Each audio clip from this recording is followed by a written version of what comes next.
Herzlich willkommen wieder zu einem Kurzvideo.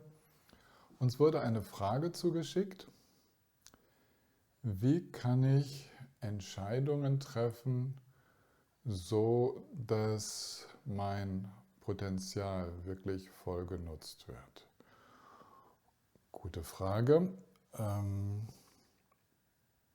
Ich habe immer mal wieder schon erklärt, wie bei der Entscheidungsfindung, wie hilfreich es ist, diese 4 grundlegenden Kontemplationen einzusetzen. Also ich wiederhole es nur noch mal kurz, mich daran zu erinnern, wie kostbar jetzt die Situation ist. Also dass tatsächlich dieses Menschenleben in Freiheit mit dem Dharma, der mir zur Verfügung steht, und all den anderen spirituellen Möglichkeiten, Lehrern, Lehrerinnen begegnen zu können, wie kostbar das ist. Also erstmal das sich überhaupt klar zu machen. Dann die Vergänglichkeit. Wie würde ich handeln, wenn ich das Ganze mal ein bisschen schärfe, den Fokus schärfe und sage, wenn ich jetzt nur noch 3, 4, 5 Jahre zu leben hätte, welche Entscheidung würde ich angesichts der knappen zur Verfügung stehenden Zeit treffen?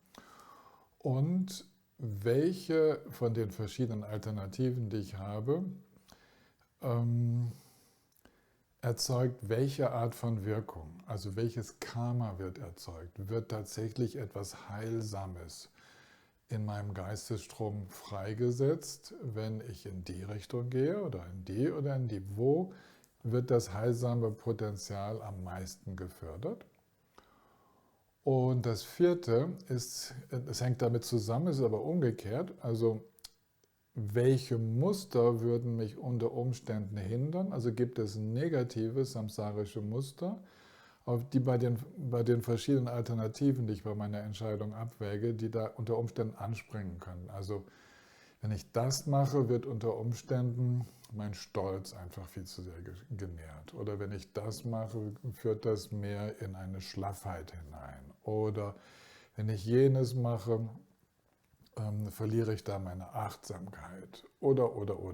Ja, also ich achte darauf, welche samsarischen Muster, also welche verstrickenden Muster in mir durch diese verschiedenen Optionen unter Umständen genährt werden, also zu vermeiden wären, und was ich an Positiven entwickeln kann.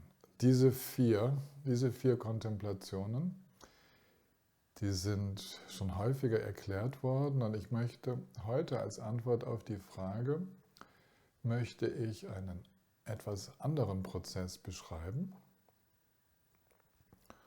Und zwar beginnt er damit, dass ich mir bewusst werde, was die Herausforderung ist. Also wenn ich eine Entscheidung zu fällen habe, gibt es immer eine Herausforderung.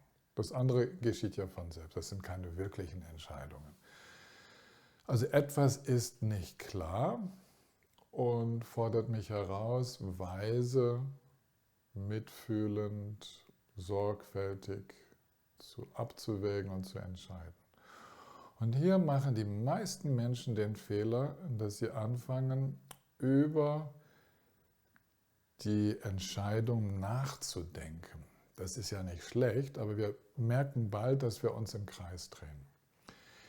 Sobald ich merke, dass ich mit meinem Nachdenken, Kontemplieren über die Frage und die verschiedenen Optionen mich wiederhole, dann ist höchste Zeit, aus dem Nachdenken, also aus dem, was den Intellekt, den Verstand, die Vernunft benutzt, auszusteigen und sozusagen einen Reset vorzunehmen. Wir würden sagen, wir gehen aus dem Bedenken, Kontemplieren, gehen wir in die Meditation. Also wir lassen das Thema völlig los. Das ist eine ganz intelligente Art und Weise, Zugang zu neuen Ressourcen zu finden und eben auch Zugang überhaupt mal zu unserem Potenzial aufzunehmen. Das heißt, ich habe mir das Spektrum der Möglichkeiten angeschaut, dann lasse ich los. Das bedeutet, ich beginne zum Beispiel auf den Atem zu meditieren, Atem im Bauch, Körper spüren, steig aus und gehe nicht mehr ins Denken. Ganz gezielt. Und ich weiß, das geht jetzt eine Weile, dass ich überhaupt nicht mehr darüber nachdenke. Ich entspanne, öffne, Lass den Geist weit werden, schau vielleicht den Himmel, spüre dabei aber den Körper. Und dabei passiert etwas, dass ich mit tieferen Schichten meines Seins in Berührung komme. Wir kommen mit einem kreativen Potenzial in Berührung, aber wir nutzen es noch nicht sofort, sondern wir weilen da drin ohne Absicht, bis wir merken, dass wir uns aus dem Thema gelöst haben. Es beschäftigt uns gerade nicht mehr. Und wir sind ganz im Jetzt angekommen, im Jetzt, wo ich hier sitzend, auf dem Sofa, auf dem Stuhl oder liegend oder in der Natur, wo ich jenseits all der Rollen bin und der Optionen und so weiter, sondern einfach nur im Sein unterwegs bin.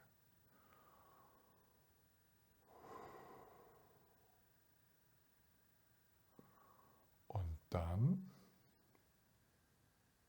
nach einer Weile da drin, dann erlaube ich dem Geist, sich wieder dem Thema zuzuwenden. Und das mache ich langsam.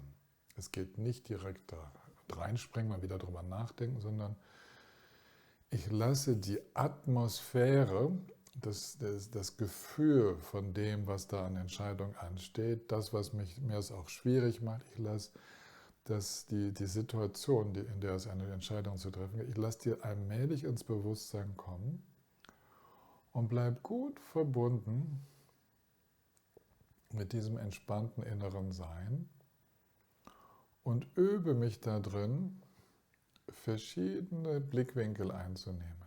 So, nicht nur meinen üblichen Blickwinkel, sondern vielleicht auch den Blickwinkel meiner Partnerin, meines Partners, der Kinder, der Mitarbeitenden im Team, Gesamtsituation in der Welt, aber so noch nicht richtig drüber nachdenken, sondern nur reinspüren.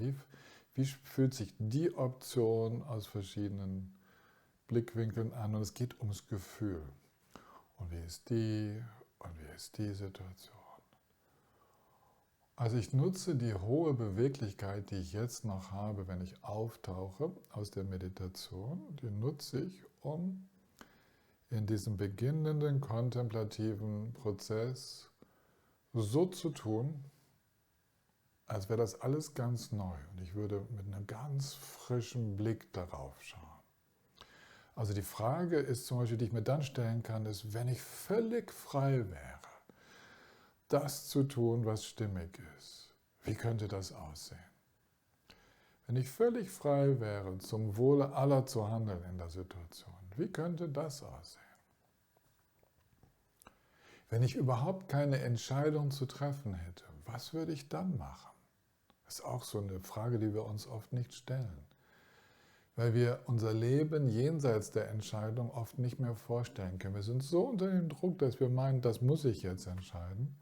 Vielleicht muss ich das gar nicht entscheiden.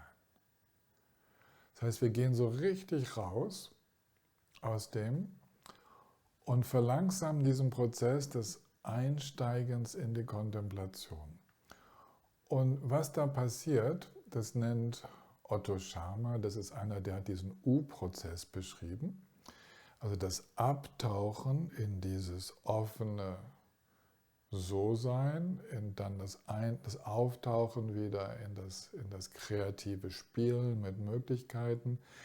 Was dann passiert, ist, dass als nächstes so Hypothesen, Visionen auftauchen. So könnte es sein, vielleicht ist das eine gute Idee. Und wir lassen die Entscheidung, die wir zu treffen haben, immer noch in diesem hypothetischen Bereich. Es könnte so sein, es könnte so sein. Und wenn ihr geübt seid damit, dann nehmt ihr die Hypothesen nochmal mit, entspannt wieder, das kann am nächsten Tag sein, das muss nicht gleich danach sein. Trefft noch keine Entscheidung. Man sagt ja so im deutschen Volksmund, ich schlafe nochmal drüber. Das bedeutet, dass ich so abtauche und nochmal mit dem frischen Geist wieder einsteige. Und das könnt ihr wiederholen und spielt diese verschiedenen Optionen, die ihr habt, durch. aus der Verbindung mit dem Potenzial heraus fühlend, wie das sein könnte. Und wenn ich mit meinem kontemplativen Prozess, mit diesem Abtauchen, Eintauchen, Auftauchen, Abtauchen und wieder Auftauchen, wenn ich mit diesem Prozess lang genug durch bin, dann merke ich, dass eine der möglichen Optionen ein hohes Gefühl der Stimmigkeit in mir auslöst. Und ich merke, ja, da bin ich ganz mit meinem Potenzial unterwegs. Da ist Resonanz und das ist stimmig. Das merke ich im ganzen Körper. Da fließt alles viel besser. Da wird der Atem freier. Da öffnet sich die innere Vision und denkt, wow, das sind ja neue Freiheiten. Ja, wenn ich so handeln könnte, wenn ich das so machen könnte, das wäre optimal. Und dieses Gefühl für das, was optimal wäre, wo mein Potenzial sich richtig freut, da freut sich etwas in mir, so unterwegs zu sein, das ist der Leitstern. Das gibt mir die Ausrichtung und dann kommen natürlich Kompromisse und kommen Anpassungen an die Bedingungen der Situation. Aber es orientiert sich am Leitstern, da wo ich eigentlich hin will. Und ich treffe natürlich die Entscheidung dann so, dass spätere Entscheidungen mich noch näher ranbringen können an das, was die eigentliche innere Vision ist. Also ich lasse den Weg offen, auch wenn ich jetzt vielleicht noch große Kompromisse zu machen habe. Also ich nehme so einen Klassiker ist, dass Menschen zu mir kommen, die Kinder sind noch in der Schule und das, was sie eigentlich leben wollen, ist gerade noch nicht möglich, aber die Richtung ist schon mal klar und ein gern gemachter Prozess ist und solange die Kinder mich brauchen, kümmere ich mich darum, muss ich auch mehr verdienen und so weiter. Und auf den Kompromiss lasse ich mich ein, aber die Ausrichtung ist, ja, und ich werde mehr und mehr die Aktivitäten in meinem Leben pflegen, auf die mein Inneres mit Freude reagiert. Also wo ich merke, wenn ich das so anspüre, wenn ich da hinspüre, wow, das tut mir gut. Und das wäre so der klassische Prozess, um gute Entscheidungen zu treffen, die mein Potenzial gut nutzen. Denn ich weiß ja, ich kenne ja mein Potenzial oft nicht so gut. Das heißt, ich muss mir im Entscheidungsprozess die Möglichkeit geben, mit dem Potenzial Verbindung aufzunehmen, mit diesem intuitiven Wissen, was eigentlich in mir zur Entwicklung drängt, was noch brach liegt, was Unterstützung möchte. Und aus diesem Gefühl heraus, da gucke ich mir dann die verschiedenen Optionen an. Okay, ich glaube, so könnte man das beschreiben. Bedeutet, dass wir eine nicht begriffliche Meditation einschieben zwischen die begrifflichen kontemplativen Prozesse. Also immer wieder nicht nur Momente, sondern etwas längere Phasen einschieben, wo ich gar nicht mehr mit dem Thema beschäftigt bin. Ich hoffe, das könnt ihr. Wenn ihr dabei Unterstützung braucht, wenn es nicht so leicht geht, das Thema loszulassen, dann nehmt den Atem als Stütze, sagt einfach mal, okay, hört sich jetzt wie eine große Zahl an, aber ich mache mal 100 bewusste Atemzüge. Einatmen, ausatmen 1. Und ich garantiere euch, selbst wenn ihr zwischendurch mal den Faden verliert, dann zählt ihr einfach weiter, da wo ihr die Zahl noch euch erinnern könnt. Wenn ihr bei 100 ankommt, dann seid ihr weitgehend aus dem Thema draußen. Dann braucht ihr auch nicht mehr zu zählen, dann nehmt ihr einfach so die Weite des Geistes wahr, die Weite des Himmels, die Weite im Körper. Man könnte auch so ein bisschen sagen, das Niemandsein, Ausstieg aus den Rollen. So wie jetzt Wenn ich da jetzt aussteige, dann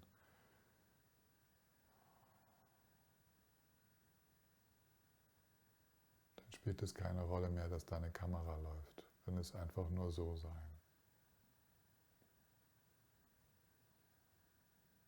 Und ein wichtiger Faktor dabei ist Vertrauen. Ihr verliert nichts durch dieses Aussteigen. Ihr gewinnt an innerer Freiheit, an Beweglichkeit, an Kreativität und das fließt dann wieder in den kontemplativen Prozess ein. Also, vielen Dank fürs Zuhören und ich hoffe, das hilft ein bisschen.